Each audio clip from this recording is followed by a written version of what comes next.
Después lang el un semana, desde espanta el mga empleyado del un hardware y residentes del Costa Este acerca el sangrino incidente al nagiwan del lunes, donde un guardia del establecimiento ya encontró muerto y sangrino.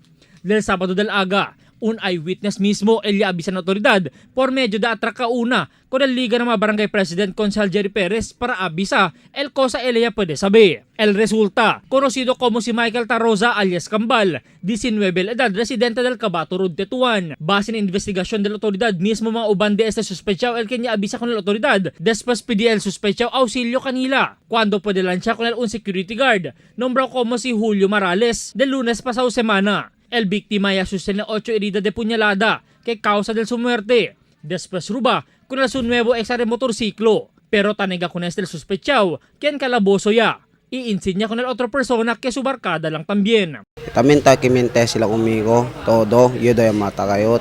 Hable ni mata, gente, katrabayo.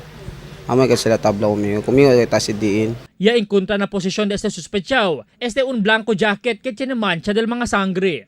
Ta-investiga ahora la autoridad con este mga ebidensya. Albert Luna, Dateline Zamboanga.